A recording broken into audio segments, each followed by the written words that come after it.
তো কি অবস্থা সবার? আশা করি সবাই অনেক ভালো আছেন। আজ কথা বলবো তিহার জেলের গোপন কাহিনী নিয়ে আসছে ব্ল্যাক ওয়ারেন্ট ওয়েব সিরিজ। তার ট্রেলার নিয়ে একটু নাড়াচাড়া করবো। তো চলুন শুরু করা যাক আজকের ভিডিও। অপেক্ষার অবসান, খুব শীঘ্রই নেটফ্লিক্সে মুক্তি পেতে চলেছে ব্ল্যাক ওয়ারেন্ট।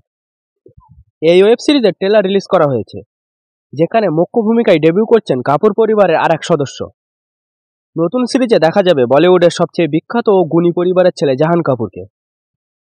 ব্ল্যাক ওয়ারেন্টে জেলারের চরিত্রে অভিনয় করবেন জাহান কাপুর। দিল্লির তিহার জেলের জেলার সুনীল গুপ্তার জীবনী অবলম্বনে তৈরি হয়েছে ব্ল্যাক ওয়ারেন্ট, আর সুনীল গুপ্তার চরিত্রে অভিনয় করবেন জাহান কাপুর। চলুন এবার ট্রেলার নিয়ে আলোচনা করা যাক। ট্রেলারের শুরুতে দেখা যাচ্ছে তিহার জেলার জেলার সুনীল কুমার গুপ্তা তার মায়ের সঙ্গে বসে আছেন। মা সুনীলকে বলছেন, আমার মনে একটাই প্রশ্ন আসে যে তোমার মতো পাতলা এবং শুষ্ক চেহারার ছেলে কিভাবে জেলার হিসেবে কাজ করবে, অপরাধীদের সামলাবে।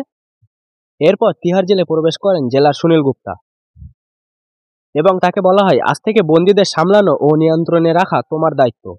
সুনীলের কাজ বন্দীদের যত্ন, পর্যবেক্ষণ এবং নিয়ন্ত্রণ।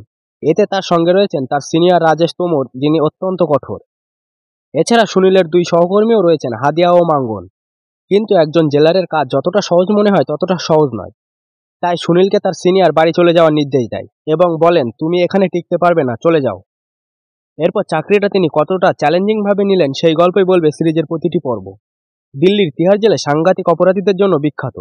এটি ভারতের সবচেয়ে বিপজ্জনক স্থানগুলির মধ্যে একটি হিসেবে বিবেচিত।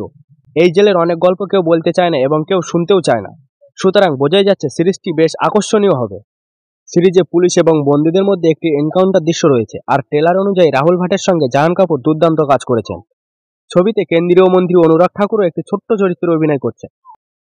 পরিচালক বিক্রামাদিত্য মোতাওয়ানের তৈরি ব্ল্যাক ওয়ারেন্ট আগামী 10 জানুয়ারি থেকে নেটফ্লিক্সে স্ট্রিমিং হবে।